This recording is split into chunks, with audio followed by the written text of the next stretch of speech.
Lake Squale, call the meeting to order at 6:10. Isepka, Konasalaska Patanequale, Tusiatala Tash Nanimok, Mustimok Nihak Wishasta Tanaquale. I'd also like to acknowledge and give my gratitude to the peoples of Snanawas and Staminas, whose territories we also deliver services in to students and families, as well as acknowledge our Inuit and Métis relatives in the school district. So moving on in our agenda, we don't have a transfer of items to the open meeting agenda this evening. Are there any additions, deletions, or change in order from the board? Seeing none, is there any objection to approving the agenda? No objection, the agenda is approved. Moving into section 7, approval of the minutes. That the minutes from the regular Board of Education meeting held on March 9th, 2020, and the special board meeting held on March 23rd, 2022 be adopted. Moved by Greg. Is there a seconder? Bill? Is there any discussion on the motion? Seeing none, is there any objection to approving the motion? With no objection, the motion carries unanimously. Thank you. 8.1, Section 72.3 report, that the Section 72.3 report from the closed Board of Education meeting on March 9th, 2022 be received. Looking for a mover. Stephanie, in a second. Tanya. Is there anyone opposed to the motion? Motion carries unanimously. Thank you. Announcements and reminders. The Education Committee meeting for May will be held on the 4th. Business Committee meeting will be held on May 11th, 2022. Our regular Board of Education meeting will be held on May 25th. It's a statutory holiday of Victoria Day on May 23rd. And non-instructional days for May will be May 5th, the Curriculum Implementation Day, and May 6th, 2022, a Professional Day. I'd also like to take a moment at this time to acknowledge one of our employees, Tim Davey, our Deputy Superintendent, and the board would like to wish Tim congratulations on his appointment to the Pacific Rim School District as their new superintendent as of August 1st this year. Tim has been an instrumental member of our team since this board was elected in 2018. His attention to detail, commitment to student success, and always working towards better options and making sure that students will have all of the opportunities available to them upon their graduation from our schools has been at the forefront of his work through his long career with Nanaimo Lady Smith Public Schools. And we're honored to have been a part of that journey with him for the past couple of years and wish him all of the luck in the world moving into his new position of Pacific Rim. Congratulations, Tim. That would leave a vacancy in Nanaimo Lady Smith Public Schools, and there is a position that's open and available for application. And we hope to see the many talented people that are out there providing hopefully applying for the position and becoming a member of our team. And truly, this deputy superintendent, secretary, treasurer, all of our senior management team is very much a true part of the success of the school district and in partnership with the board in supporting all of our employees for student success. So I just want to take the opportunity to invite applicants, and we look forward to undertaking that process in the near future. We don't have any presentations this evening, so we'll move on to section 11 of the agenda, correspondence. 11.1 regarding health and safety, vaccination and testing. That the Board of Education of School District number 68, Nanaimo Lady Smith, refer the above correspondence to be received and filed. Is there a mover? Greg has moved the motion. And a second? Naomi? Is there any discussion on the motion? Seeing no discussion, I'll call the question. Is there anyone opposed to the motion? Motion carries unanimously. Thank you. 11.2, correspondence regarding the request for support for a BCSTA motion.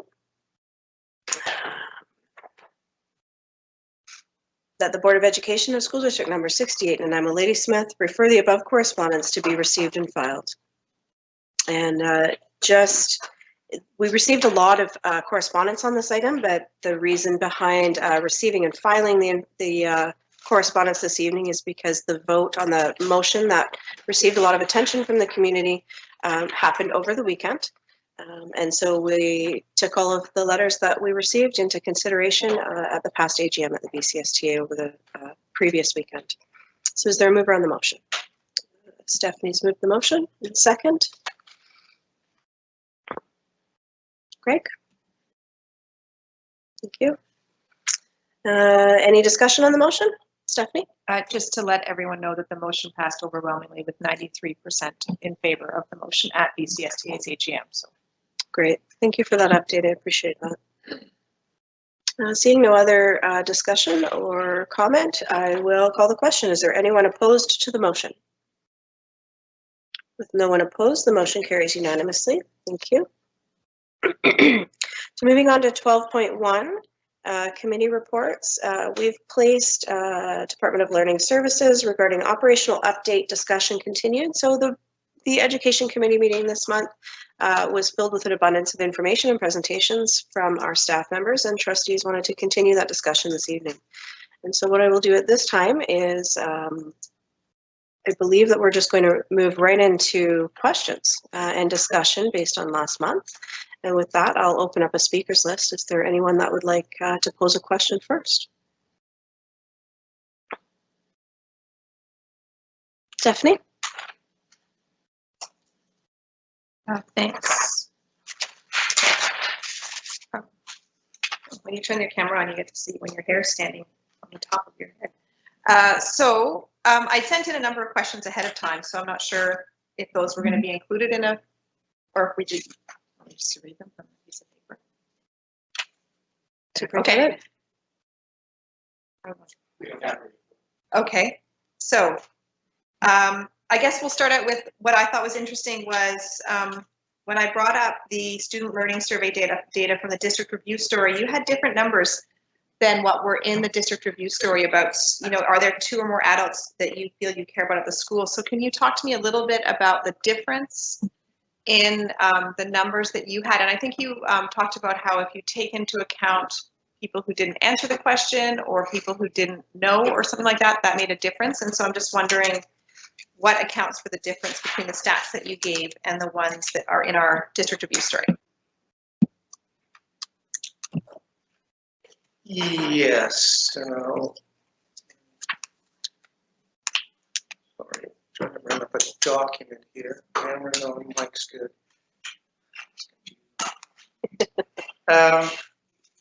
Yeah, I was just talking about the idea that what the ministry presents us is not the actual data. So, do you feel welcome at your school? As one example. It's either positive or it's neutral or it's negative. But the question is answered a few times, sometimes, many times, or all of the time. And the way they group what's positive and what's neutral, so sometimes is determined as neutral. And I think that's a pretty fair answer to that question. Yeah, and so every single question that we look at is similar. So do you feel welcome at the school? Do you feel safe at the school? They're all quite similar.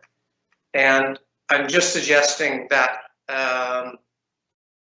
as an example, just looking at this one, is school a place where you feel like you belong? Well, 35% of students said sometimes. And I think that's a pretty good answer to that question during a pandemic. So they did this survey last year in April during what was our 3rd spike after March break, where they didn't get to go anywhere. And it was a very concerning time for students. So that 1 in 3 students said sometimes might be considered pretty good. I'm not sure, but that's the kind of conversation we're having in learning services to decide is the change significant during a pandemic, and then what do we do with that information? So we were having a little conversation, I guess, Trustee Higginson, at the board table in the same way we would have a conversation with learning services to try to ascertain what the student learning survey data is telling us. Do you have a follow-up?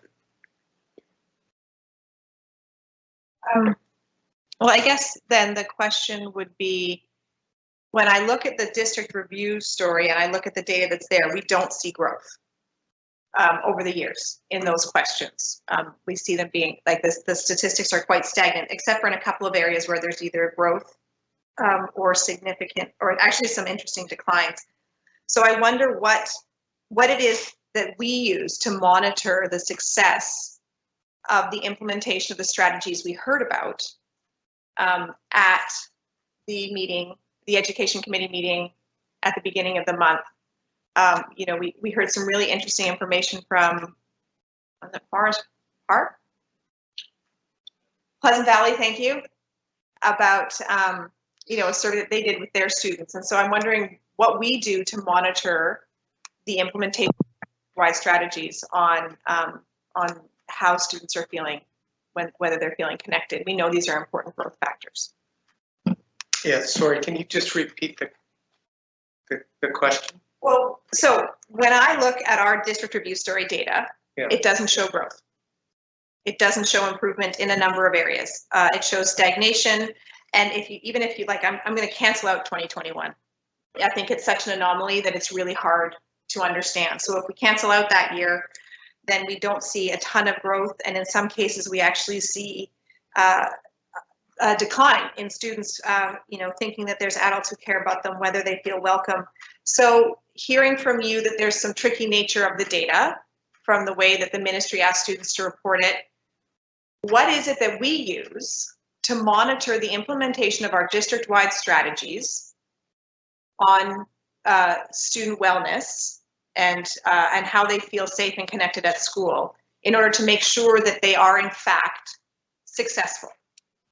Yeah, well, I'll turn it over to learning services as well. Oh, through you. Of course. Sure, yeah, sorry, we're just having a little conversation here. I'll turn it over to learning services to respond as well, but we do use that student learning data, survey data, and that's where those conversations develop about why this is happening. In the last couple of years, we kind of know what works with kids. In the last couple of years during a pandemic, you're right, kids didn't respond to that question in increased numbers. That's absolutely true, that are positive. But again, the pandemic has something to do with that. But it's all about looking at the data and having that conversation and trying to get those numbers up. But I'll turn it over to learning services as well. I don't know if you want us to dive back into the strategies as well, Trustee Higginson. I think I would say we heard a lot about the strategies. I'm more interested in hearing how we're monitoring the success of the strategies and understanding when we need to pivot, understanding where there's emerging needs, when we have limited resources, our best way to focus those resources. Thanks. Learning services? Okay, can you hear us okay? Yes. Okay, awesome. We've got the window open and there's cars going by, so we're not sure if that's going to interrupt.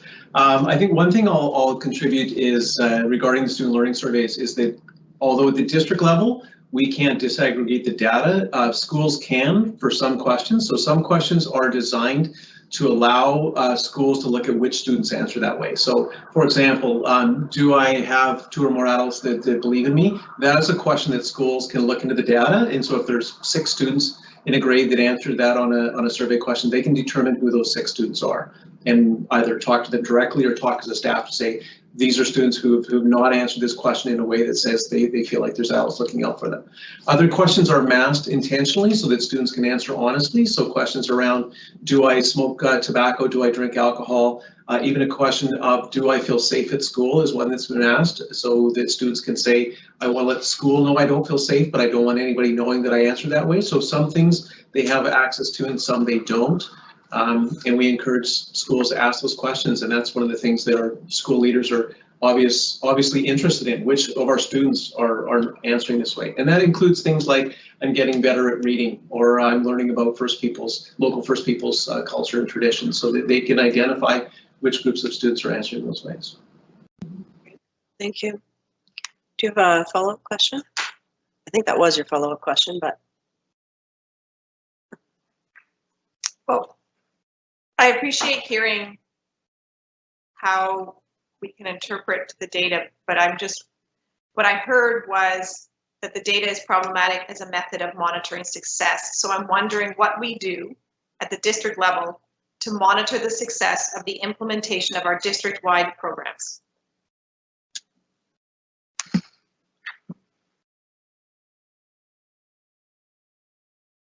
I'll try. So in the superintendent's operational plan, we have all of the board goals, you know, with the objectives listed, with the strategies listed, and the indicators of success. So every strategy has an indicator of success. That would require us, though, with this question, to go into 57 of the strategies and then look at those indicators of success. And each of those are going to be very, very different depending on the strategy. I just want to make sure I'm understanding the question. It's really difficult to answer. I understand, I think where Trustee Higginson's going is we're making some pretty significant decisions at the district level. How are you informing yourself on making those decisions? And each of the strategies in the operational plan, they all have indicators of success. Okay. Thank you. I'm going to open up the speakers list to other questions. Greg? Yeah, thank you through the chair. So I believe indicators of success was mentioned by the last speaker. Sorry. Yep, we can hear you. Got a message on my screen. And I was hoping to ask where the progress on the indicators of success are reported back to the board and how that's used to inform future practices. Okay. Superintendent? Well, that's what we, thank you through you, Madam Chair. That's what we proposed to do last meeting, was out of the 56 strategies to meet the board's objectives. We delivered on a few of those in each goal area to talk about some of the work that was happening to indicate success in those areas. Do you have a follow-up question? Few clicks of the mouse here. Yes, so thank you, Superintendent Sewell. So for parents and others in the communities, are the indicators in relation to the operational plan, are they on the website as well? Can you go on there and access them? Yes, they are on the website. I'll just add, and we had some presentations last time from school principals. Schools, of course, have their own goal areas that relate to the district's goal areas. So they're doing work at the school level as well to meet the goals of the strategic plan as well. Maybe I'll add is when you go into the superintendent's operational plan on the website, you can actually click down and go right into the objectives and indicators, and it starts telling you all of those different levels of things that they're looking for, which way they can then tie back to the reports that we get back here to figure out if we feel that's success or how it maybe relates to finances, etc. Let's see. Stephanie?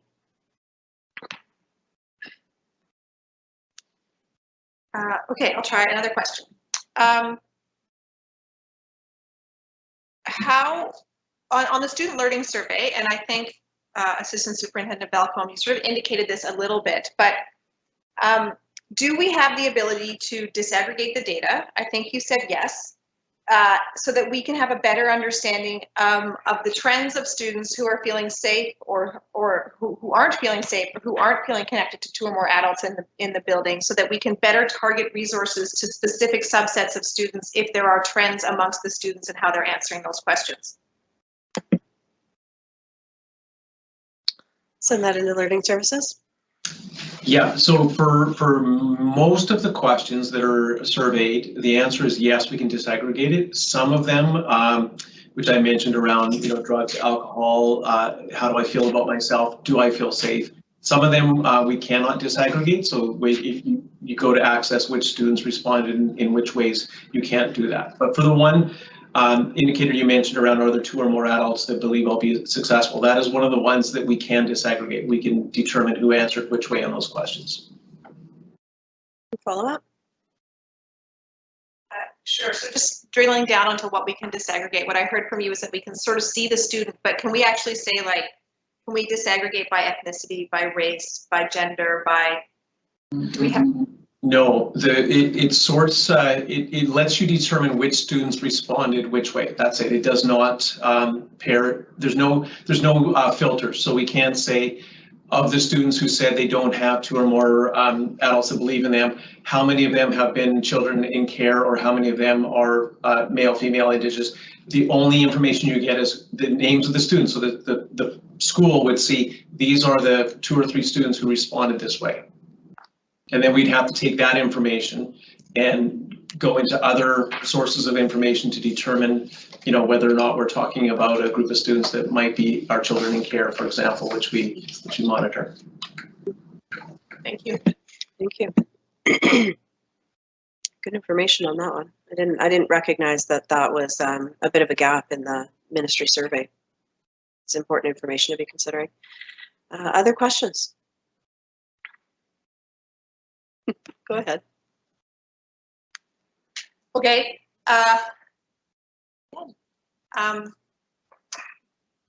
Do we have, how is report card data used at the district level and to monitor the success of the programs that we heard about at the Education Committee? So report card data is a very new facet to our data collection, and as mentioned in the Focus Schools presentation, it's newly used in the Focus Schools data. It's not used at the district level for all schools yet. Do you have a follow-up to that question? Yes. Go ahead. So then what do we use? Because I'm hearing all sorts of problems with all sorts of data that we have access to that, we've used in the student learning survey. So I'm just wondering, like, what do we use to monitor success? Again, at the district level, we are facing a really difficult problem. We don't have really usable or ready access to student data, like any kind of dashboard at this level. And as I've mentioned before, whether it's even report card data takes a lot of time and energy, even because it's not a natural system that we have. We have to kind of go in behind the scenes and backpedal, go through back channels even to get that data. At the district level, I have nothing to go up to look to say, what do Indigenous girls, how are they reading at the grade 5 level? I have nothing like that. And so I think we could look moving forward. I think that certainly could be something we could investigate more. It does present a challenge though in trying to get ready data so that we can utilize it to make decisions at the district level. Thank you. Greg? Just like to follow up a little bit with Stephanie's question there. So with report card data are not being readily accessible at the district level, is this a challenge unique to our district, or is this a challenge unique to districts across the province?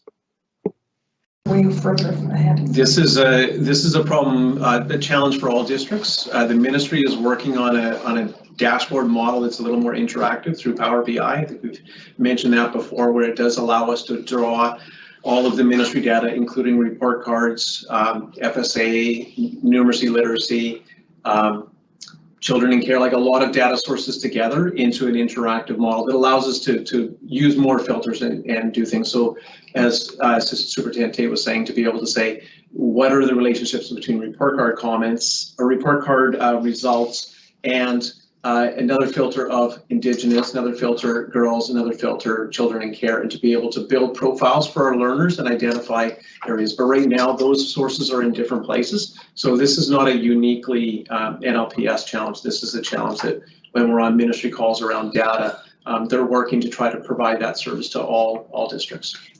And I'll add, Trustee Keller, is I can't underemphasize the kind of bulk that is My Education BC, MyEd. It's very different. It's very difficult to interact with that system, with that platform. It's you know, sort of highly protected by the ministry, and that holds all of our student information. So if we're looking at some reading data, boy, we'd love to cross-reference it with some of the pieces that Trustee Higginson mentioned, like Indigenous, non-Indigenous, children in care. All that information sits in MyEd, so it's very difficult to cross-connect that information. So we might have some pieces of the data that we're scribbling on our little notepads, but we can, it's very difficult ever to interface that with the information that's inside MyEd. Do you have a follow-up? Thank you. This is a follow-up to that then. So I understand it's a very complicated system. So report card data then, if we go down to the school and the student level, is there a way to kind of share with me how that information and data is used to inform the practices related to student learning for that student as they progress through the system? I think I've got it. Yeah. Sorry, Trustee Keller, I may have missed the beginning of the question, but I'm going to give it a shot, and please help me if you need to redirect me again. So report card data is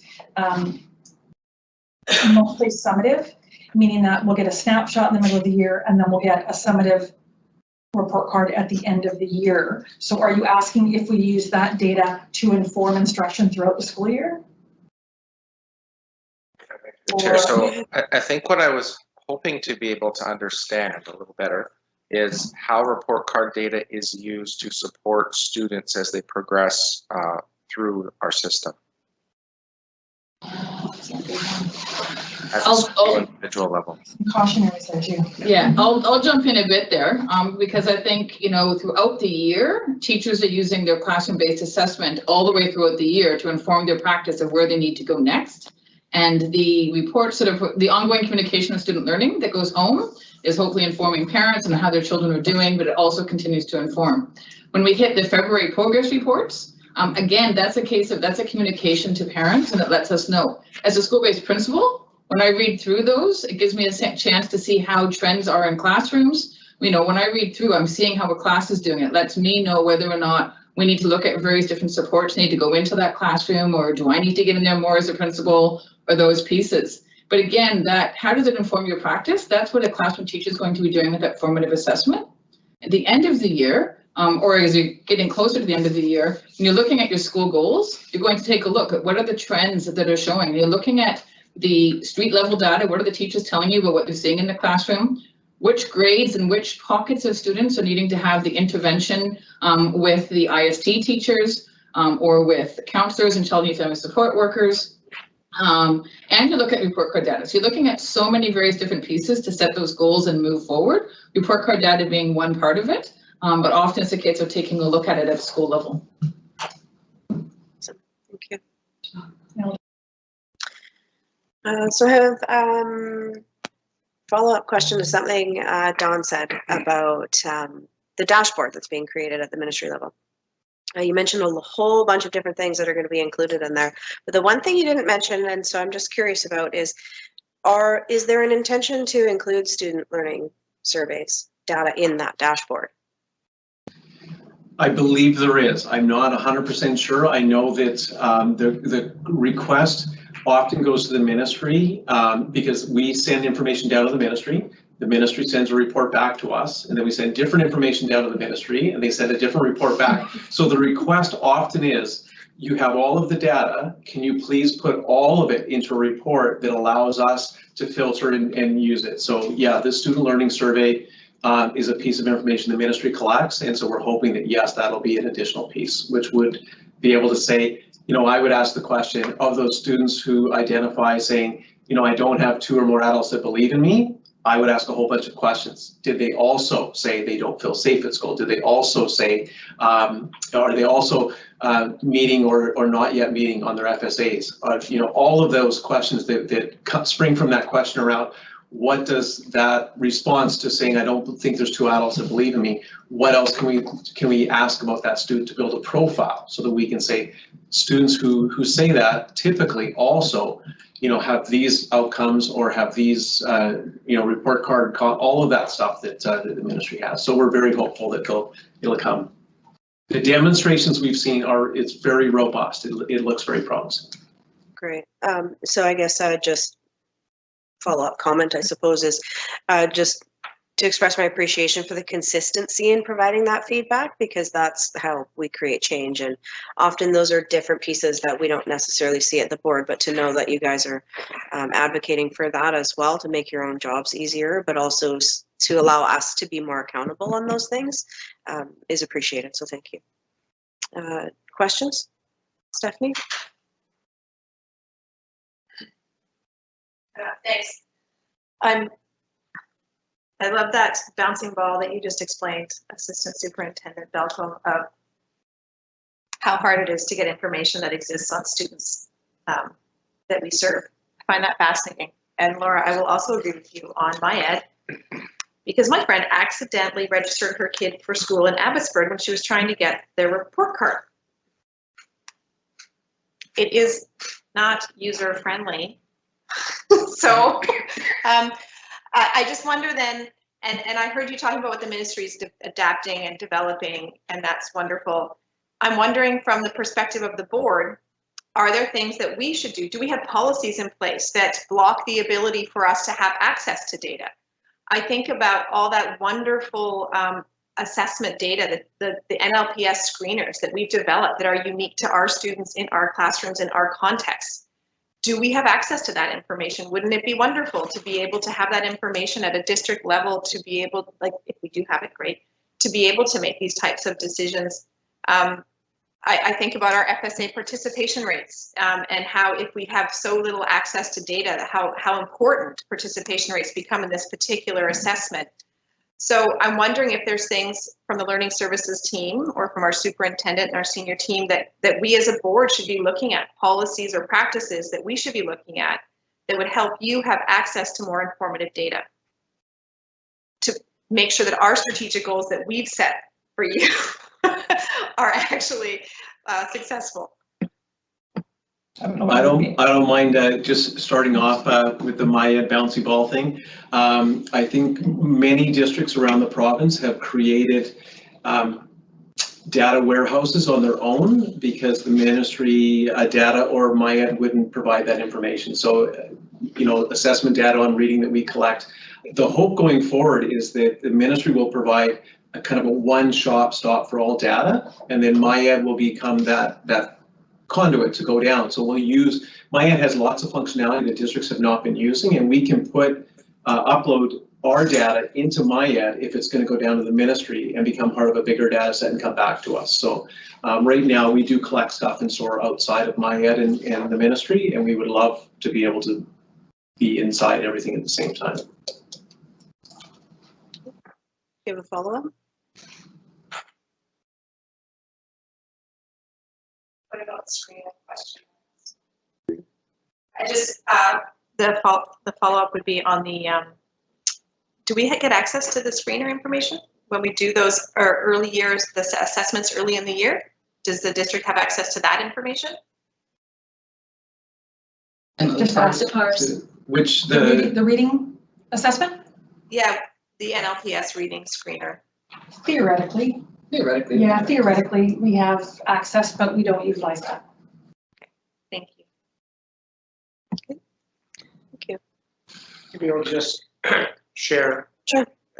About the participation rates with FSA. I think what trustees can do is help us support participation in the FSAs, and I know that's a political hot potato everywhere in the province, but if we want to make that information useful, then we have to implore parents and teachers to take the assessment seriously and get our participation rates up so we can use it.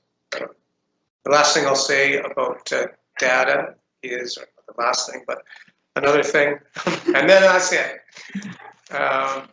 I'll just say that we have hired an IT manager as well, who will be that link to the Department of Learning Services and help some of these efforts to utilize data better.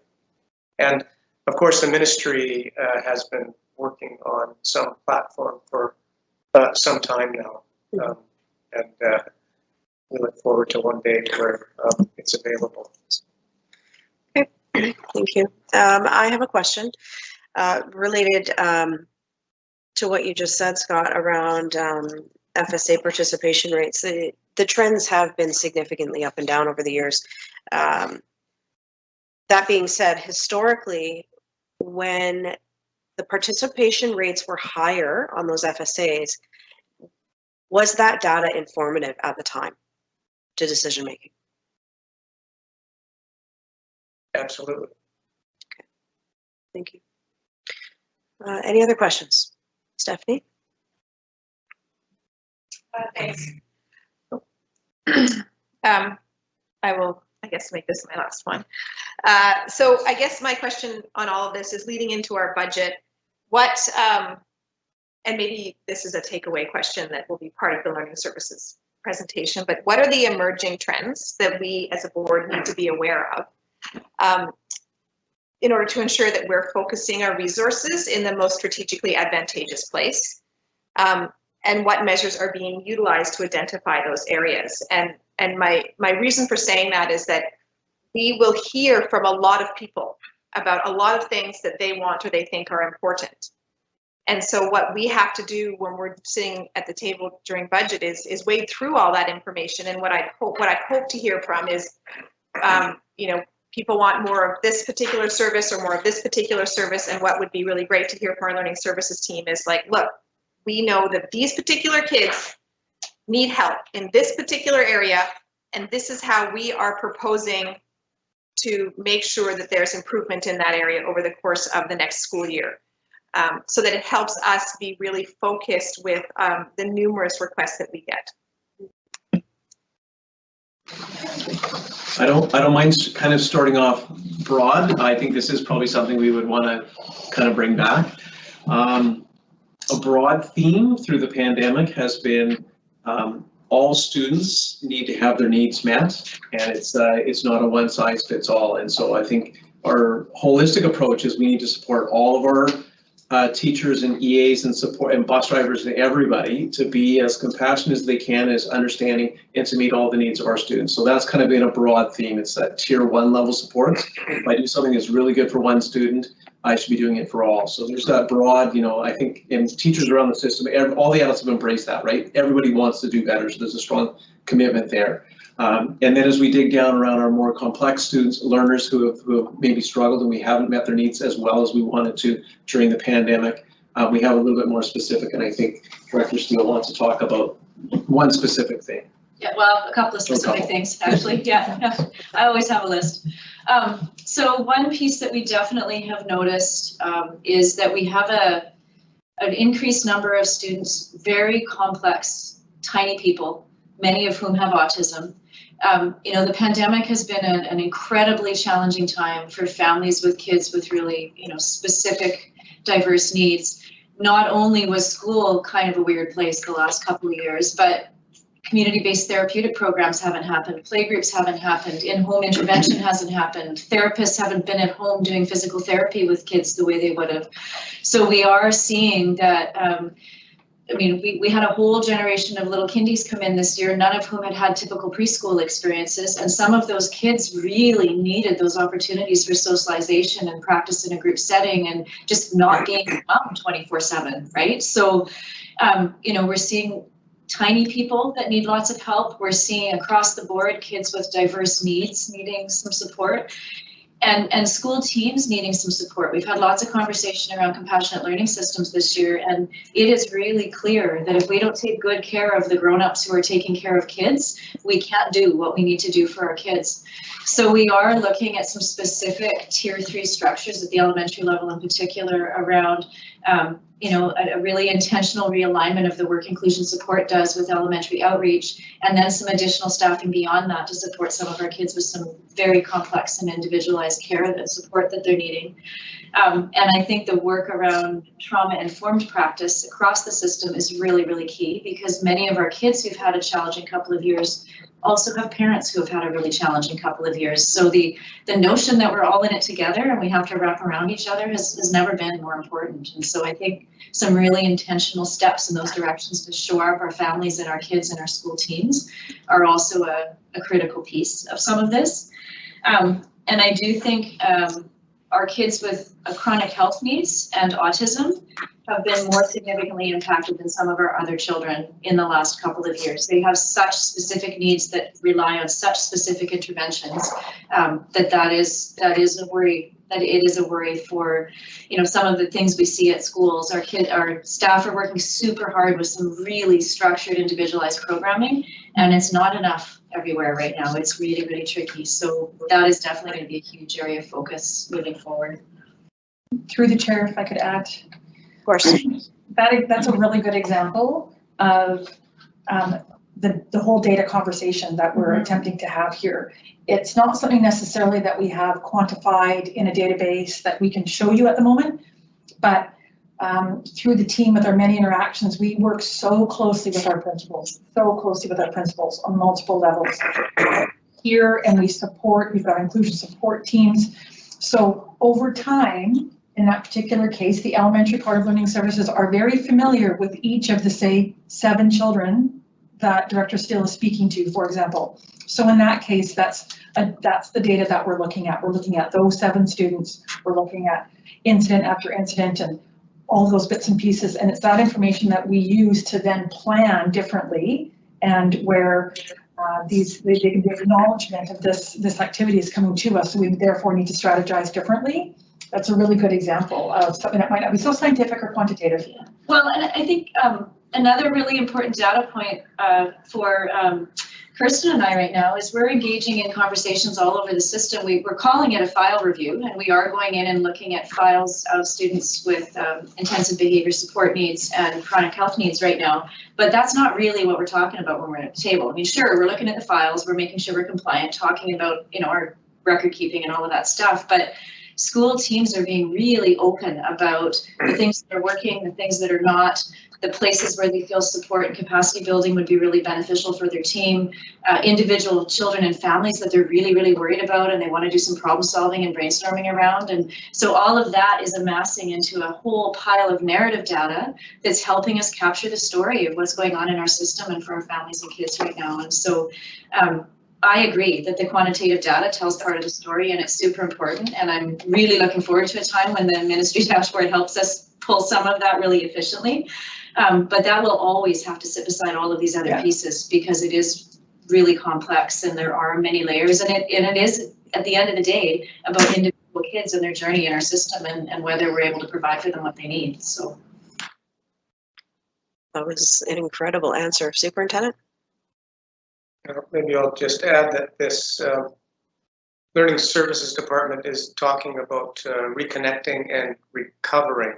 And we know that students who are new to the country, who are in low socioeconomic situations, and who are Indigenous have been disproportionately affected by the pandemic. So Learning Services will be bringing recommendations to the next Education Committee meeting, and trustees can make some decisions ultimately on how we resource the very little bit of money that we have to put back into the system this year. Great, thank you. So can we do the follow-up? Okay, great. Tanya? Thank you, Chair. And I'm going to just follow up with a bit of a question to what Director Steele was speaking about regarding the Tier 3 changes. How will you evaluate? Do you have a plan yet in your mind yet of how you're going to know if those changes have been effective? Yeah, I can. Oh, sorry, I was waiting for it to get unmuted and I already was. Yeah, so there's a couple of pieces. This is kind of a short-term and a really long-term question, right? So yeah. We are definitely, I mean, long-term, we are definitely going to be continuing to monitor outcomes and graduation rates and success rates for our students with specific ministry designations, for sure. Short-term, like inclusion support keeps an incredible amount of data around not just which schools they're at, but what ages the students are, what kinds of questions school teams are asking, what types of support and intervention they're providing. They are intended as a capacity building team. So we're taking a look at not just like what are we doing for the students, but what are the staff asking? Like, are the questions more sophisticated or about different things now because they figured out some stuff the first time we went and now we're doing something different. And so we track all of that to see what the impact of it is. But I think we also we can track individual students over time, right? Like if I see a situation where I have, I've got many examples in the system right now where a student in kindergarten, grade 1, grade 2, we were there every day, and every day there was something complicated happening with, the student eloping from the property or really struggling to access the classroom environment. And then you see them in grade 3 and they're there all day with their peers and they're working with the tools and supports and, taking breaks themselves because we've spent 3 years coaching them about how to do that in a really safe way. And so it's like, that's the kind of information that we're tracking. 10 years from now, we'll also be able to look at the graduation outcome for that same student, but they're with us for 13 years when they come, right? So none of these are kind of quick questions. I did take a look at some of the completion data too, though, because I know that's, outcomes are a big piece of why we're here. So when I take a look at the completion rates, I did look at the 5-year and 6-year completion rates. 6-year completion rates tell a better story, I think, for our kids, many of our kids who are identified in ministry categories because they need a little more time. But the success rates are an even better indicator to me because that also includes the kids that are on evergreen leaving certificates, and that is, a journey for some of our kids. And our outcomes are getting better there. They are getting closer to our grad rates overall. As a district, the period from 2010 till now, our provincial rate for outcomes for students with special needs went down by 3%, and locally we're up 24% in that same period of time. So this stuff we're doing is working, and it's working at an individual level, and I do believe it's working as at a system level. Another indicator to me when I sit at those tables and I have conversations with school teams and I hear the school teams using the language of inclusion. They're referencing language about, really intentional programming, functional programming, assessments that look at adaptive skills and life skills, not just, reading and writing is important, but some of our kids have some things we need to support them with before they can access that kind of learning opportunity, right? And teams understand that differently now than they did a few years ago. I hear principals using the language of nonviolent crisis intervention. They've taken that training. They understand the impact of the frequency, intensity, duration of an episode that a student experiences, what kind of data collection goes with that, and what you do next to support. So it's, I know you got me on my whole soapbox here tonight, but I'm just really, really excited about the work that I see out there, and the numbers will tell the story years down the road. It's these narrative conversations and these moments in time that we capture at schools that really help guide us in the moment. If I may, through the chair as well, I think in addition to Carrie's point, when I think about Trustee Higginson's question about emerging trends, I would say one of the absolute trends that we're seeing right now across our system is a lot of really engaged, brave conversations across all of our staff members around this very topic. And so, historically, I think when we think about kids with tier 3 needs and kids that may be following an individualized education plan or inclusive education plan, we've had our processes in place around that review process, and there's a lot of process there that ensures that data collection is ongoing and really driving instruction. But that is really occurring in a very exciting and very noticeable way. It's really shifting. What I would call a paradigm shift really across all of our staff members. So I would say that's an emerging trend that those conversations are happening. It's very exciting. Great, thank you. Thank you. Tanya, do you have a follow-up? No, thank you. Okay. Stephanie?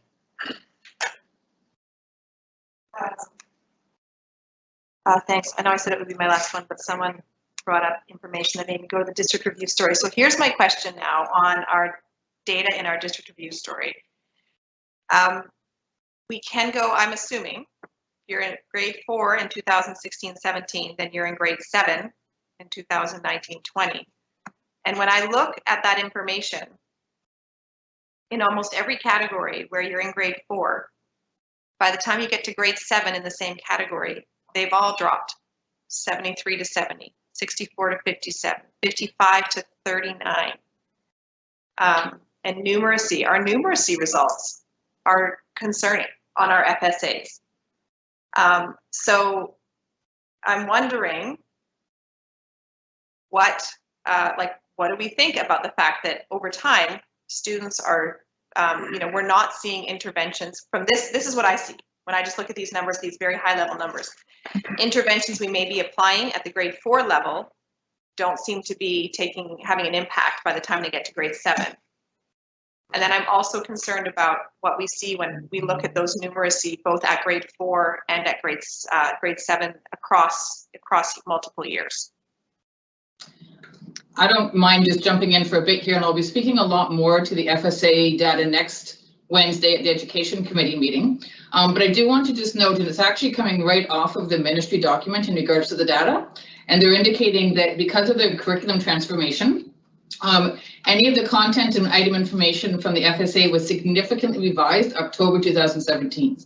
So any of the data prior to that can't necessarily be compared cohort to cohort moving forward. So one of the things that I'll be sharing next Wednesday is we will be looking at cohort to cohort, that grade 4, when did they write one assessment and what are they looking at in grade 7? But even the ministry is saying that we can't be looking at anything prior to 2017 and comparing it to an assessment that they do after 2017. So it is a challenge for us because it's limited that data even further, and I'll be having all of those pieces for next Wednesday. I feel like I have to add a thought. It's a pondering, and it's not a question for anyone. But I'm going to put it out there for the board, I think, really, because we hit the cycle all the time, and it is political. But how much can the board rely on the data if we don't have enough participation? I think it's a valid contemplation that we have to think about. Because if we're only getting 50% of kids writing a test, then is that telling us the whole story? Is it telling us part of the story? Are the successful kids not writing it? Like, I don't know. It makes me question the validity of the information. So I'd throw that ponder out there for the board, not for staff, as we face the politicalness of the conversation, for sure. Naomi? Yeah, I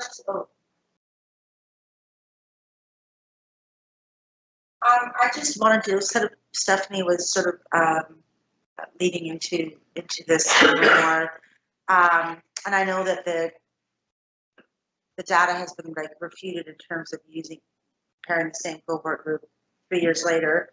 But just, it sounds like there's a lot of interventions going on, especially in the beginning years. I'm just wondering what are we doing in those sort of crucial transitional periods, like grade 7 to 8. What kind of interventions and supports are we putting in place for that age group leading into high school?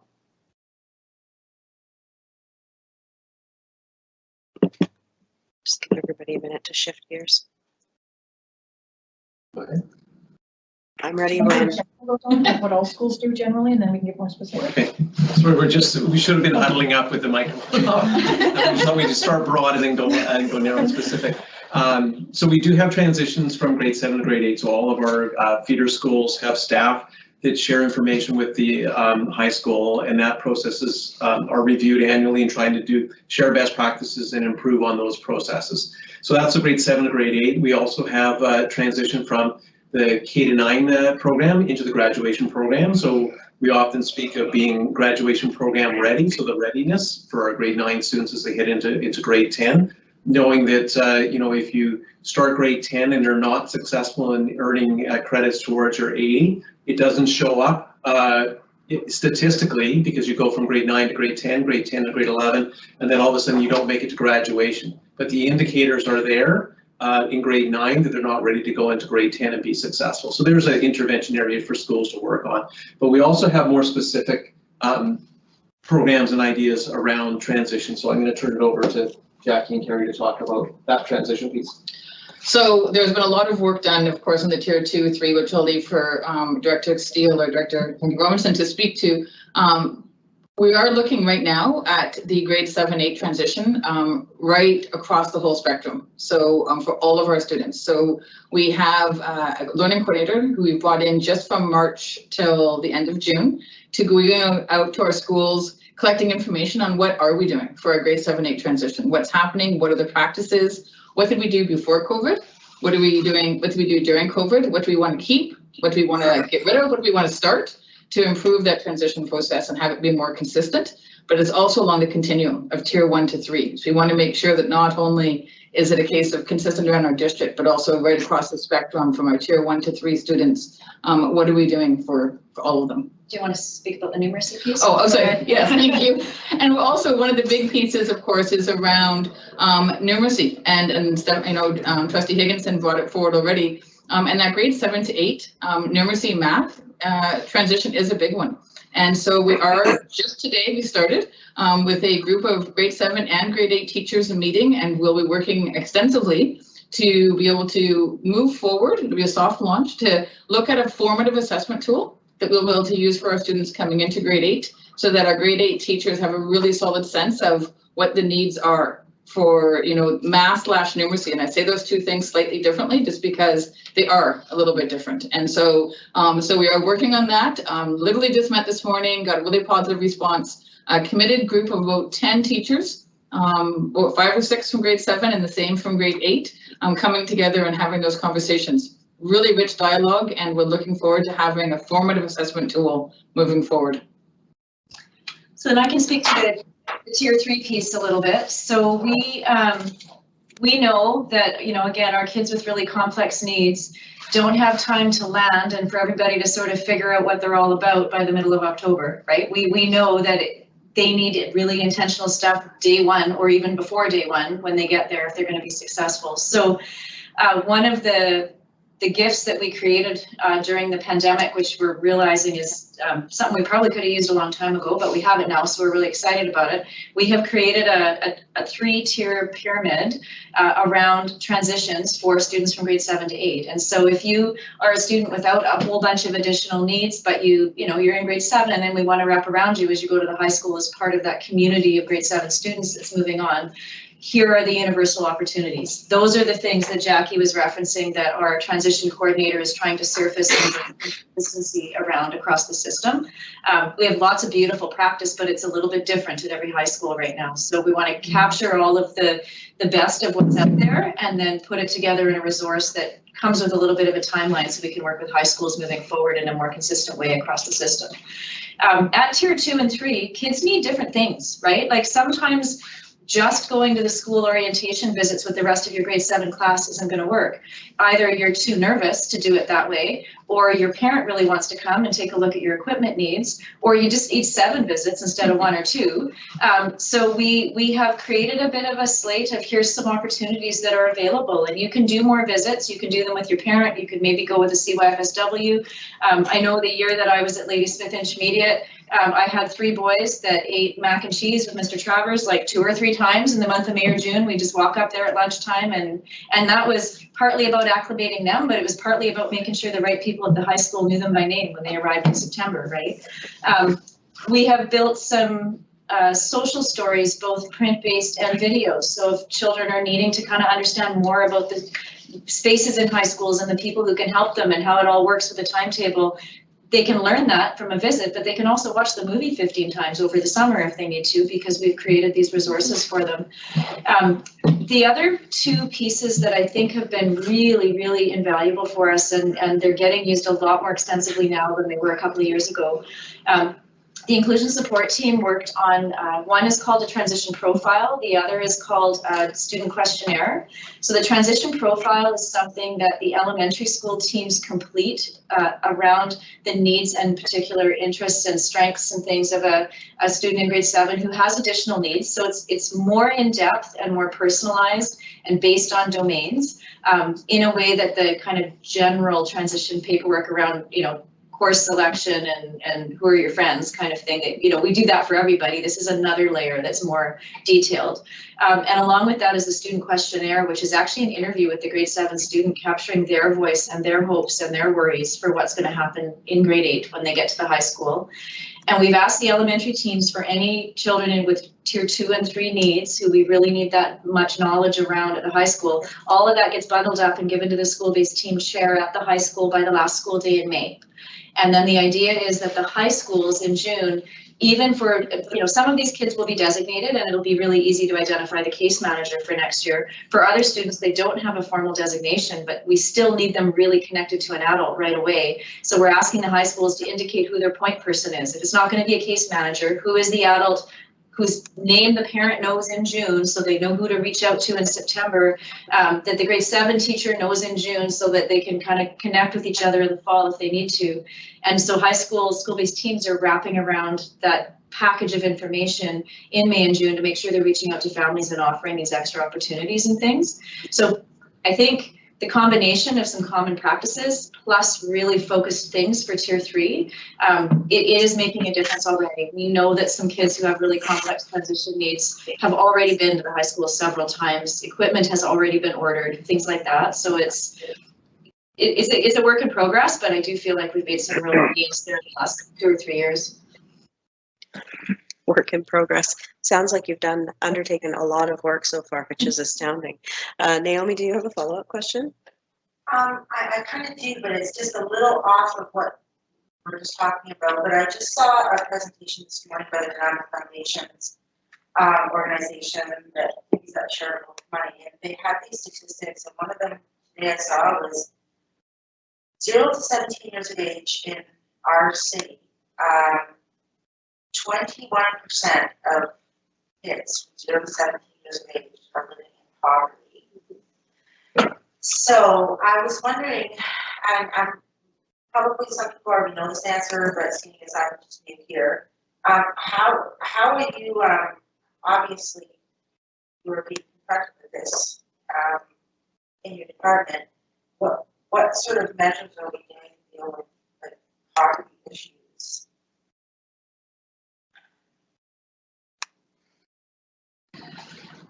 That's a very big question. A couple of pieces. One is the summer outreach program made a big difference last year because we were able to continue our connection with some families over the summer, and summer can be a really long time for families in poverty, right? I mean, lots of kids rely on school for lunch and sometimes, backpacks with extra food for the weekend. So the summer outreach program had a huge food security piece in it as well, but it also meant that we had child and youth care workers who were continuing to connect people to community resources and services and things over the summer months, and then we can maintain continuity through the school year. So that's one piece for sure. I don't know if somebody who's been in a high school or wants to talk about some of the. Yeah, I mean, it is a huge issue in our community for sure. We have food programs, right? We have grants. We have child youth support workers that are looking for ways to get boots and books, and right, we've got all sorts of strategies. Do you want to weigh in? Anomalies with Schools Foundation. Yeah. I don't know if you can hear us. We're kind of half talking to each other. We can. It makes sense. There's a lot of pieces going on to answer the question.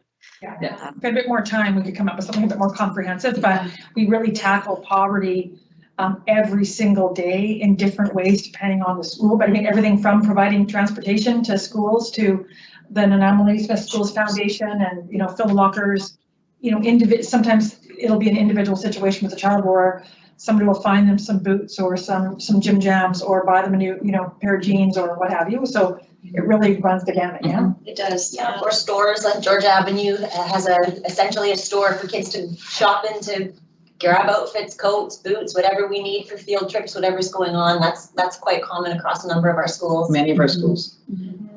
I know, I They think can- you mentioned, I think someone mentioned earlier in your presentation or when somebody asked you a question, but I know at the high school level, we have outreach workers. Did somebody say that at the elementary level, you also have outreach workers as well? You do, yeah. That's one of our tier 3 programs that began during the pandemic that we're hoping to sustain because we are seeing really significantly positive results from that for sure. How many do we have specifically?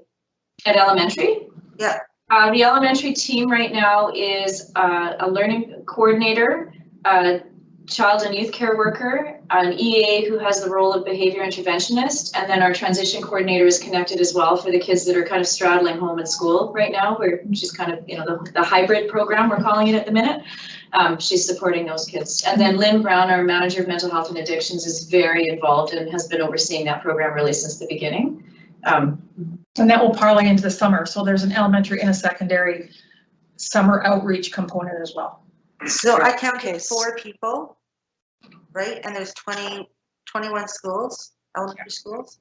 Yeah. 28, actually. So there are about 50 or 60 families that are directly connected to that program right now. If Lynn was here, she could give us the exact numbers, but we have really successfully reconnected like an amazing number of kids back to school, actually. And when I look at who some of those children are, some of them are kids who we didn't really see a lot of before the pandemic, right? And I think outreach was a really soft place to land for long enough that it felt okay to go back to school. We've had some great success with some kids that we haven't had the recipe for in the past. So it's really, I know it doesn't sound like a big team, but actually there's some magic happening there. It's been lovely.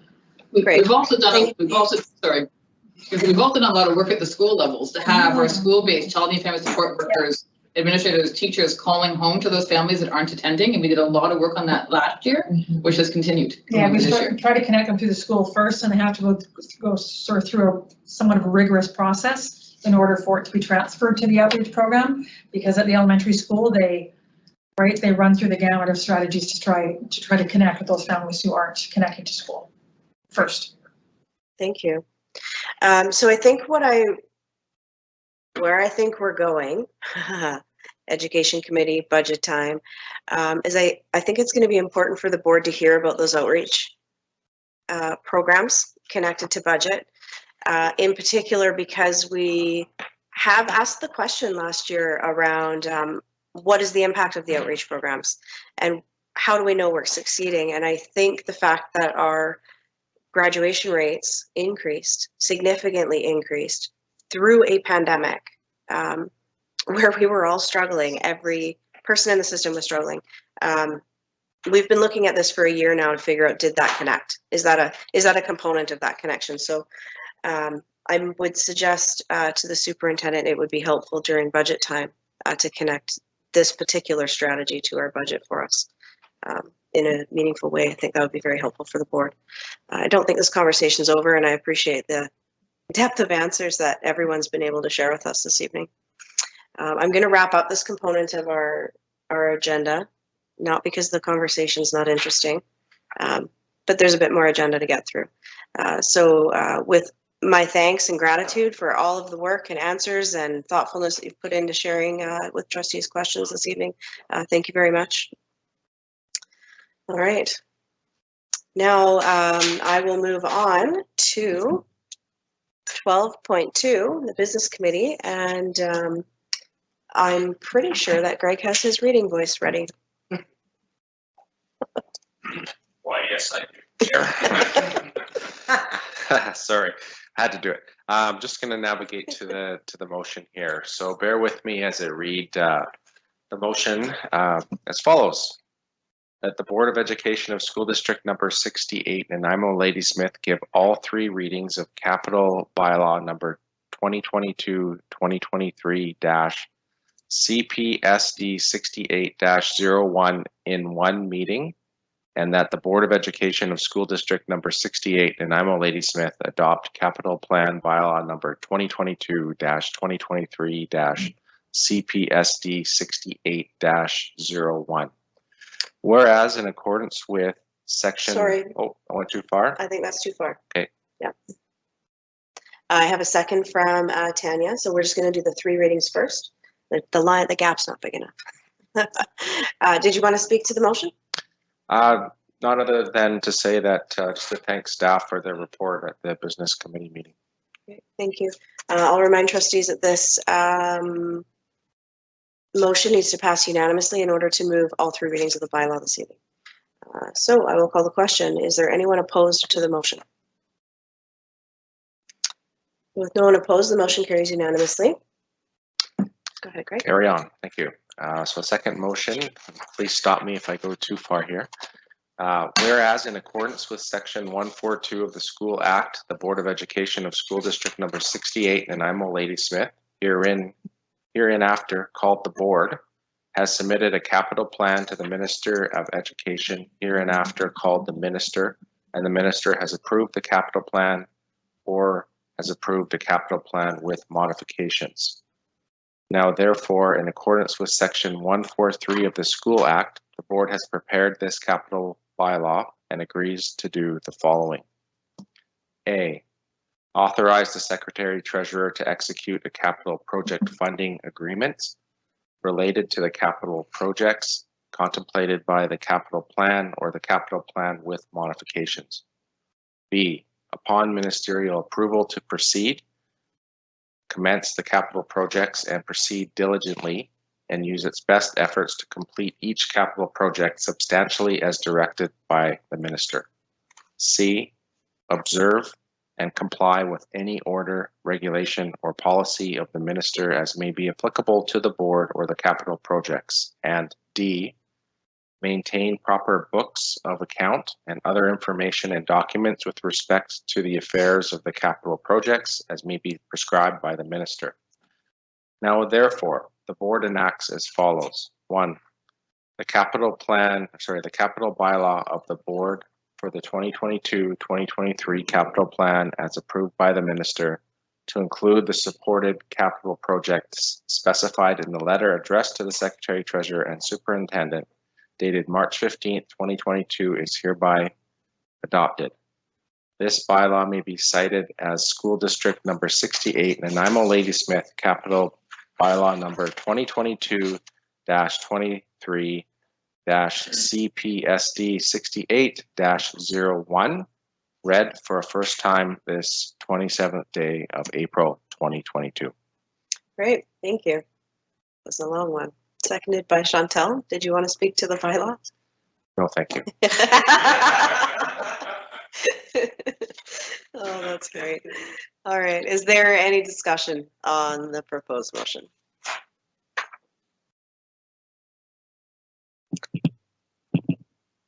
Okay, I'm not seeing anybody on my speakers list. So I will call the question. Is there anyone opposed to the motion? With no one opposed, the motion carries unanimously. Thank you. Go ahead, I may Greg. as well carry on with the story time this evening.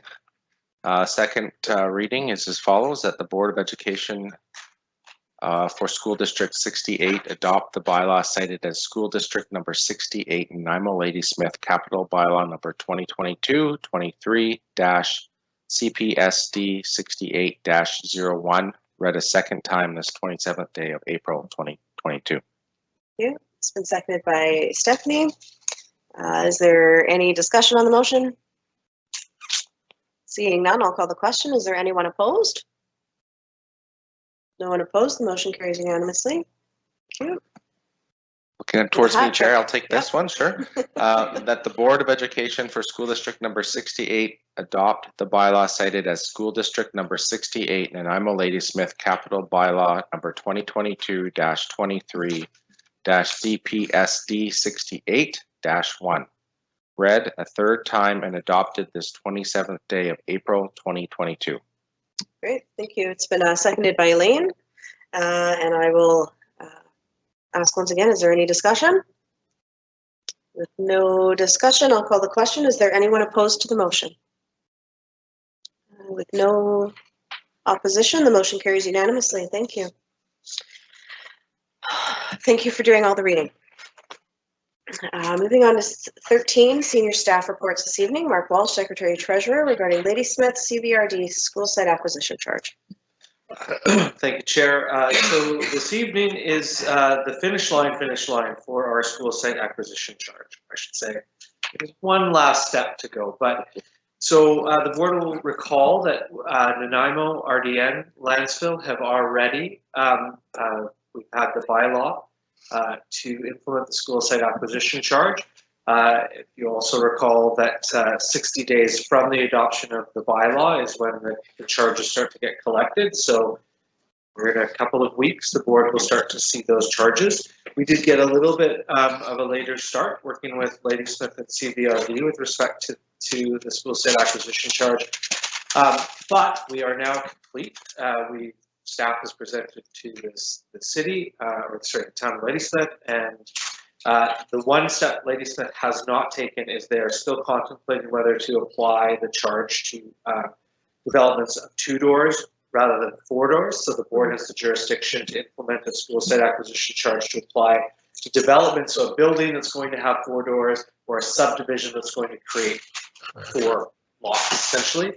But municipalities can apply it to the 2-door developments. And I believe Ladysmith is partial to supporting that. They're just not quite there in their own bylaw state, but that doesn't prevent us from amending our school site acquisition charge. So the intention here is to have a single bylaw, school site acquisition bylaw for the entirety of the district. And then what we will do is when funds come in from RDN, Nanaimo, and Lansville, they will go into one GL. And then they come in from Ladysmith and CVRD, they'll go into another GL. So it kind of says, look, the growth that's here, we're going to go get a single site charge or site down that way. We're going to access those dollars, and it's going to be in the north because we really are a little bit geographically distinct between the two of them.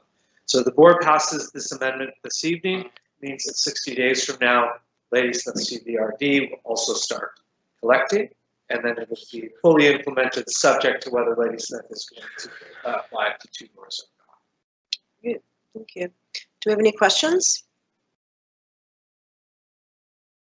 Is there anyone that would like to move the motion? Stephanie?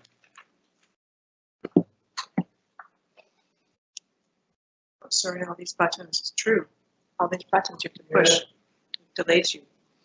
The motion that the Board of Education of School District Number 68, Nanaimo, Ladysmith, approve the amended school site acquisition charge bylaw to include the town of Ladysmith and the Cowichan Valley Regional District. Is there a second? Chantel? Do you want to speak to it, Stephanie? Long overdue. Very glad we're finally able to implement it. Thank you to our staff. I know this isn't the only one that we've done, and it's a lot of intergovernmental, interjurisdictional talk.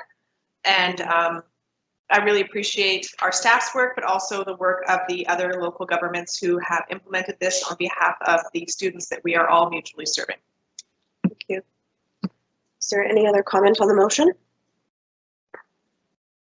Not seeing any, so I'll call the question. Is there anyone opposed to the motion?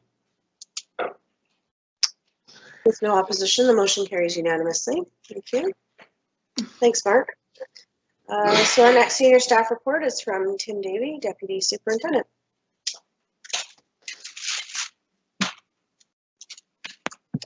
Thank you, Madam Chair, and I wish to bring the board's attention to page 64 of 83 in the action in the agenda package here, and the action sheet as noted on page 64, together with the updated local school calendar for 22-23.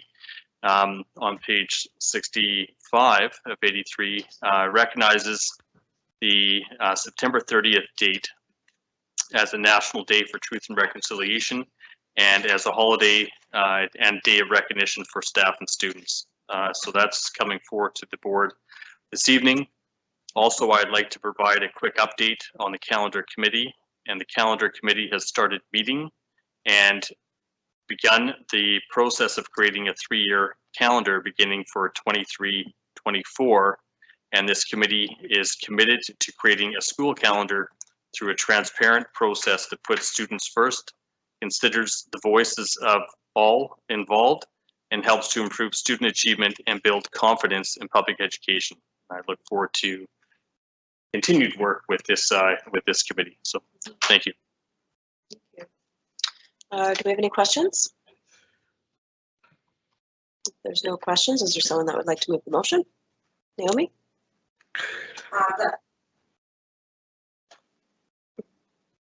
That the Board of Education of School District 68, Nanaimo Lady Smith, approve the attached revised 2022-2023 local school calendar. Thank you. Do I have a second? Greg? You, Naomi, did you want to speak to it at all? Okay, thank you. All right, any other comment on the motion?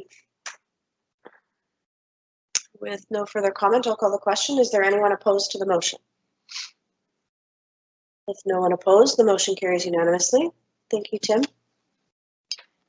Moving into unfinished business, 14.1, Mark Walsh, Secretary Treasurer, on draft policy, participation in regional growth and planning. Thank you, Chair. So the first recommended motion is for the board to implement the draft the policy, participation in regional growth and planning that's pursuant to recommendation of the Long Range Facilities Plan Committee. As a reminder, what the policy will do is it kind of sets the boundaries of how either staff or the board respond to development permits or applications that get forwarded to us by our local partners in regional and municipal and First Nations governments. So we did have one little bit of feedback, and so in the policy itself, we've kind of put all of the governments together for the purposes of how the district reacts to feedback, and so that includes the First Nations governments. And there was a suggestion, well, we should treat rights holders differently. Normally, we would say yes, that's a fair point. In the current circumstance, however, we're talking about the kind of government and government planning responses. So, for instance, RDN has a development permit to build 97,000 new houses in Area A, and they come to us because it's their jurisdiction and they're getting this infrastructure built. So they're government and they're in charge of that. If SFN came to us and said, we are going to build 97,000 units on, reserve number 2, as an example. We'd like your feedback. We would see they are the government in charge of that jurisdiction for that particular infrastructure. So we don't know why we would separate for the purpose of response here, because this is about how we respond to our external partners, not how we proactively approach our external partners. And so that's why we're not recommending changing based off of the feedback that we've got. Okay. Great. Does anybody have any questions or comments? Interest in moving a motion? Stephanie?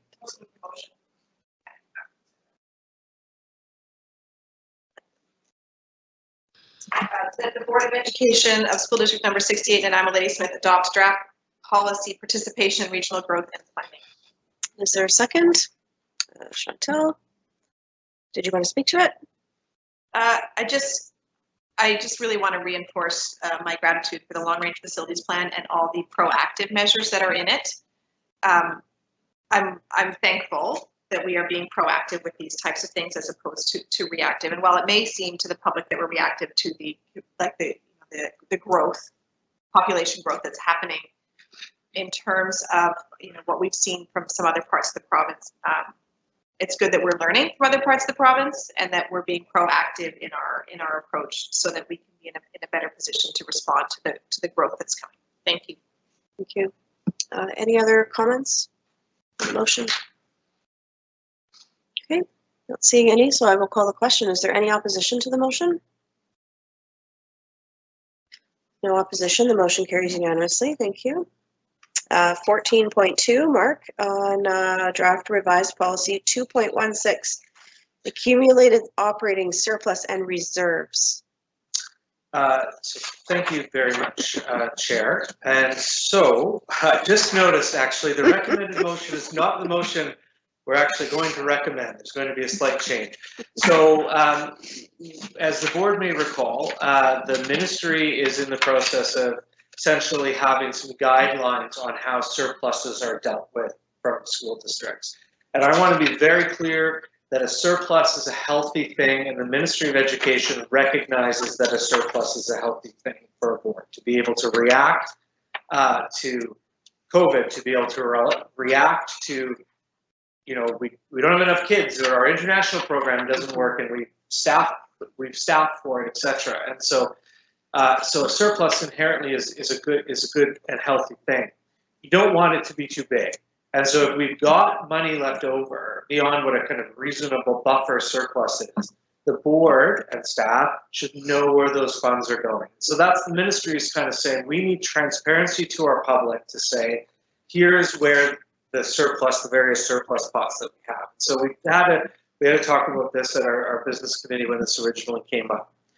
So initially, however, one of the additions that we made beyond the guidance of the ministry was adding the word reserves, because we thought, well, reserve is a better word than surplus for that pocket of money. And for us, it's $1.5 million that we have essentially unallocated as our reserve. It's our something bad happens and we're ready to react, and we're not going to impact classrooms. And that puts us in good stead. So we thought reserve is a better word for that. Well, ironically, the only feedback we've got since we passed the initial policy was from the Ministry of Education, and they don't like the word reserve. They say it's a surplus. It doesn't have to be an allocated surplus, but it's a surplus. And so the only recommended change from what you've seen in the previous meeting is removing all the word reserve. And so in the recommended motion, and I apologize, that's an oversight, we wouldn't name it accumulated operating surplus reserves. We would name it accumulated operating surplus. So if there is the motion to be moved, please move it without the last word. I'm gonna open us up as a member of the policy committee, and then I'm gonna go to speakers. I thank you for the report. Thank you for presenting this. And I suppose I just want to state to my fellow trustees that I find this very frustrating, because in our obligation to be clear and transparent to our public and utilizing that local knowledge, and we know this is important to clarify these types of things. I feel like that reserve word would have really been helpful for anybody that picks up this policy to say, what does this mean? How come they always plan to have extra money? When you have a reserve that is for, it's an emergency fund. You know, essentially, that's what you need to have. Any good organization is going to have a little bit of money set aside just in case something bad goes wrong, and that served us well in the pandemic. So not being able to call it what it is, which is an emergency reserve, is frustrating for me. It was a very big conversation at the policy committee. We all agreed that it was important and might help us explain this better to the public. And so I feel a little bit robbed right now that the ministry has decided that their policy changes don't want us to say that. However, I will stop talking. Stephanie. Sorry, I'm just trying to get to all the buttons.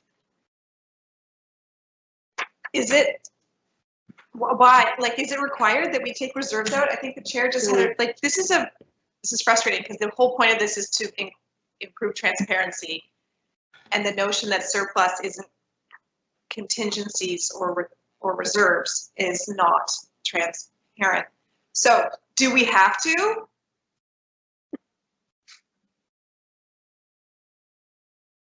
So, through you, Madam Chair, so the guidance we've received is that it should be consistent with the ministry issued guidance document. So boards are required to follow ministry policies. I guess we would have to dig a little bit deeper from a technical basis, whether we have the ability to go outside of their instruction, like how specific the guidance is. What I would say, however, though, is that if we're consistent as a province in the way that we use surpluses, maybe it achieves the same effect. So we all use the word surplus, and we say the ministry has said surpluses are legitimate. And so when ministry comes to us and says, your surplus is this, why don't you fund half of a new MB with it? We'll go, oh, no. You said that surplus is legitimate and is used the same way as a reserve. Like can be unallocated surplus. It's legitimately there. And so we can at least be talking the same language when we're having this debate. So I'd have to come back to give you the legal answer of whether we have the discretion to continue to use the reserve. I imagine we probably do, but I don't want to be certain on that. But that would be one reason to maintain the change as it is. That's good. Do you have a follow-up? It's just sometimes it's better to do it and ask for forgiveness later. I just think we should keep reserves in there personally. I think it's much more transparent and it meets the purpose of the policy. It's my opinion. I don't want to influence anybody. Further discussion? So, I think specifically, nope, I won't lead anybody. Any other further discussion on this, or is there someone that would like to move a motion? Sorry, I don't know. I do have some comments on this, but it can be more in motion. Okay. Okay. Who's next? Throw up a hand. Chantal, go ahead. Okay. Chair? If I may? Oh, sorry, Chantal. So I'd like to move the motion that the Board of Education of School District number 68, Nanaimo Ladysmith, adopt the draft revised policy 2.16, accumulated operating surplus reserves. The motion's been seconded by Stephanie. Did you want to speak to the motion, Chantal? Okay, Tanya? Thank you, Chair. Ultimately, I'm going to support this motion. I do, however, share the frustrations that both yourself and Trustee Higginson have voiced. And there's a part of me that would like us to just use both. Call it surplus if they insist, and put contingency, or use our word and then put surplus in brackets, or do something, because it's ridiculous. It's not as transparent what the ministry's requiring, the way they were requiring us to word it, and it's frustrating. And I do think there are times when forgiveness is easier to attain than permission. So I'm torn. So just for clarity, the motion's been moved, including the word So reserves. it's too late. Yeah. Okay. Okay. Thank you. I just need to get it off my chest. Thanks. Was that your intention, Trustee O'Neill? Just to be clear. Yeah. Okay. Oh. Yes. Thank you. Still checking. Stephanie. Thank you. I'm going to just voice my support for this motion. I think that this leads to a level, my hope is that it leads to a level of transparency around what operational surpluses are and are not. It's an accounting rule that we have to call this a surplus, even though it is a contingency. I think it's also really critical for the public to know that there are a number of aspects of our operational requirements that are not funded through our operational grants, that we have to use our end of year operational surpluses to then purchase things like computers, phones, blinds or curtains in the classrooms, portables. These are things that are not directly funded to us, and we use our end of year operational surpluses to purchase those things. And this policy, I think, helps provide a level of transparency around that, because there's often a lot of bickering at the board table about what those surpluses are, and also a lot of misunderstanding in the public and even amongst our own partner groups. So one of the things that I would like to encourage us to do is to provide an opportunity to sit down with our partners to go through this new policy with them, to help them be as clear as we're hoping to be on what those reserves are and are not, and have them be part of our advocacy on this issue. In particular, I also think that it's important for us, once we've also passed this, to once our end of year reporting is done, to sit down with our MLAs and make sure they understand what our surpluses are. On a regular basis, the provincial government misquotes our operational surpluses. And I think that it's really important that we meet with our MLAs to make sure that they know what they are, so that they can advocate to their colleagues, particularly their colleagues on Treasury Board. We heard from the Secretary Treasurer about the possibility of what happens when we, do get approved for a capital project. And the ministry asks us for money. I think the ministry understands what our surpluses are, but Treasury does not. And we heard at AGM this weekend about districts in the Lower Mainland in particular who are being asked to contribute future operational surplus amounts to capital projects. And when you're being asked to contribute future operational surplus amounts, that limits your ability to buy portables, computers, phone systems, drapes, curtains, all those types of things. So it's really important that we put this policy in place, and then we as a board utilize it in our own advocacy, meet with our MLAs and meet with our stakeholders and partner groups so that they can understand it and help us with our advocacy around the need for increased funding, particularly around those capital issues that I just talked about. Thank you. Thank you. Greg.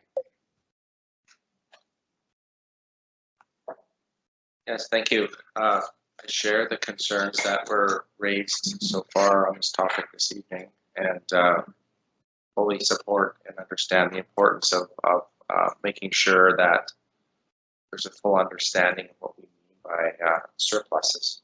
But I am mindful of what we're hearing from staff and potential concerns about whether or not the word reserves appears at the end of the title of the policy or not.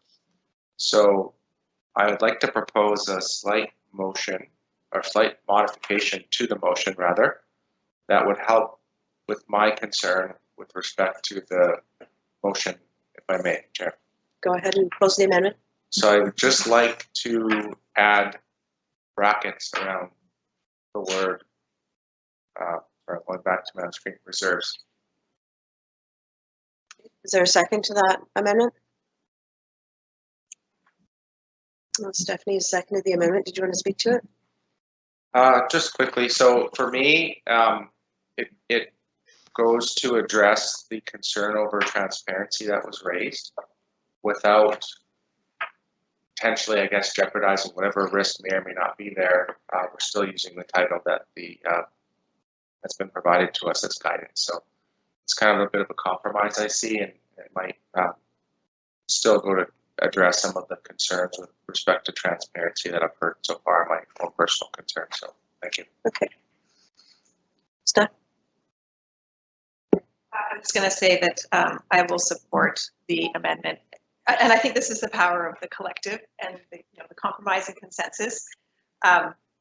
I like what Trustee Keller has come up with as a compromise. I still think it accomplishes the things that we want it to, and it takes into account the advice we've been given by our Secretary Treasurer. It may or may not work, but at least it's a compromise. So I think it shows we're compromising, and I think that's sometimes important. So I'll support it, and I appreciate Trustee Keller's creativity in this moment.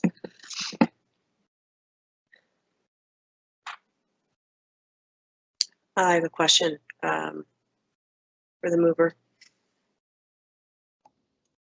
I guess I need to be clear as a point of information, and then my question on the amendment. So the point of information, the motion itself and the information sheet states that all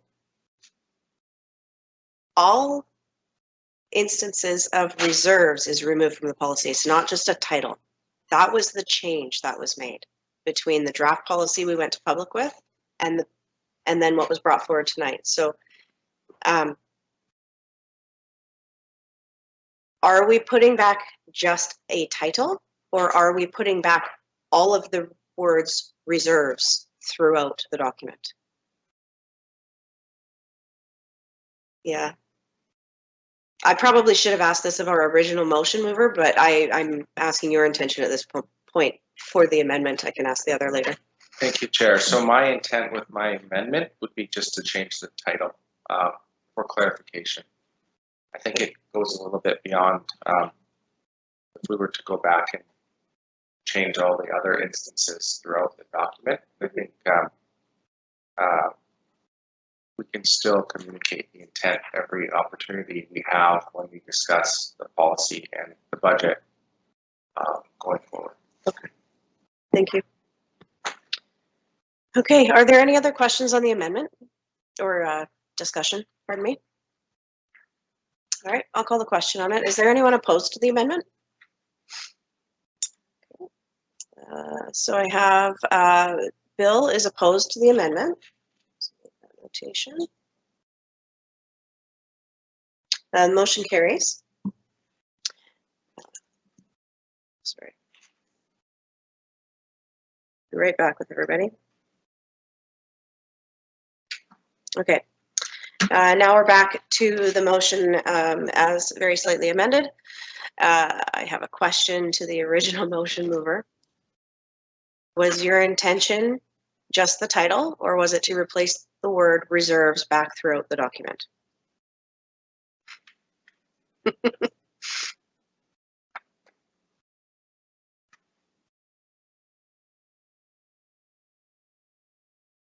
Thank you, Chair. The title. Okay, thank you. Okay, any further discussion on the amended motion? Have any other speakers? So I will, I'm going to speak to this. This is great. I love that this is a little bit controversial, actually. The rebellious part of me really appreciates that we're taking into account our local authority in what we feel our public needs to hear. So first, I would like to acknowledge and thank actually the previous board who put in place the first policy surplus that was in this district. It significantly changed how financial reporting was done in this district, and it made a really big difference in bringing the public and the board together and understanding how surpluses work, what they're for, and it was very new at the time. And then I would like to thank staff for taking a provincial policy change, applying it to what was done by the previous board, and bringing the language up along with the work of the policy committee to update the language, albeit we didn't get all of the language maybe we had hoped for. And that being said, I will support the motion, even though it's just a title change. With my thanks to the finance department for the numerous amounts of editing that occurred on this document. Sir, let's see here. Chantal, would you like to close the debate? Okay. With no further debate or comment on the motion, I'll call the question. Is there anyone opposed to the motion? With no one opposed, the motion carries unanimously. Was that in opposition or just? Hands up. Hands up. Thank you. Thank you. All right, new business. 15. Thank you, Mark, for the report. And somewhat cheekily, our apologies. I'm not totally taking your advice. New business. Trustee Berzovich has something to share with us on trustee elections. Thank you, Chair. This past weekend, we had our BC School Trustees Annual General Meeting, and I reported out there about the Elections Committee, which I had the honor of being part of. The Elections Committee has met since December, and we've been looking at 4 key goals. First of all, just a reminder that our local municipal elections are coming up in October of 2022. And our goals were to encourage local candidates to run as trustees, promote trustee elections, give candidates information on the role of trustees, and this one is the one I'm going to speak about briefly, increase candidates from underrepresented groups. We've created 2 documents, well, staff created 2 documents, which we oversaw. What is a school trustee, which is to be shared with individuals contemplating running, and a guide to candidates to be shared with individuals who do end up choosing to run. The website has all the information required for fall municipal elections. And in terms of the pieces around the 4 goals, we were, a few of us, a group of us, were interviewed for a video that is going to be posted online soon, highlighting the work of trustees. And a few members of the committee, as well as I believe the president and our now outgoing president, past president, Trustee Higginson, have written some op-eds which will be in the media over the weeks ahead. And the hope is that those will be shared locally. And the hope is also that the individual boards will take the time to talk about diversity and how to get the word out to groups which might represent or have connections to people who are underrepresented on our school board, such as Indigenous groups, LGBT community, the disabled community, the multicultural communities. We have our African Heritage organization in Nanaimo. Those kinds of groups, not to necessarily, well, just to encourage them and to let them know that we welcome diversity on our boards, and to do some of the work we've already been doing, which is to start talking about what can we do to make the idea of running for school board more welcoming to people who might feel there isn't a place for them, through our PACs, through all of those types of groups. And what are the barriers that might keep people from some of these underrepresented groups from choosing to run? I'm going to say something that I shared at the meeting. I've been incredibly grateful to our board and the work that they've done and their commitment to supporting me to fully participate as a trustee, whether it be the motion that you made our staff when I first started in addressing accessibility issues, your work around trying to get us get access to the upper level of the board office, those sorts of matters. But it's an ongoing conversation we need to be having as to what are the barriers that make people feel like maybe they wouldn't be welcome on a school board. So that's basically, that's the short summary of the work that we're doing. And the request is that the committee who works on when we start advertising and doing all that kind of outreach work, that those things are considered as that work is done. So any questions? Thank you. Chantal?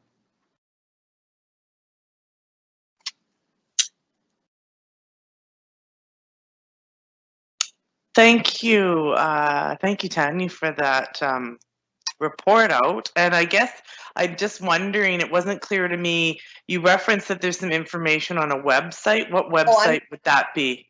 I apologize. The BC School Trustees Association on their website, which I believe we can link up our website to that website so people can access the information from there.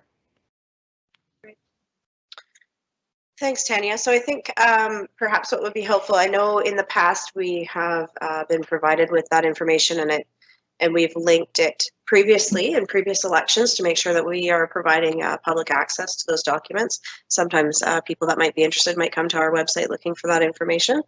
So we can continue to do that. And then if you could forward me any of the links and information that you'd like to be included when the staff team begins to do their work around advertising, I can make sure that gets to the communications department. I appreciate that. I will do that. Great, thank you. Is there any other questions for Tanya? I don't have any other questions this evening, so thank you very much for the report. Thank you. Right, section 16 on our agenda this evening is for information. There's a board motions report, trustee committees reports. Is there any questions on those? I don't see any questions there. Do we have any questions this evening? I don't believe so. No questions this evening, so I will entertain a motion to adjourn. Moved by Chantal and seconded by Greg. Is there any objection? No objection. We're adjourned at 7:58. Thank you.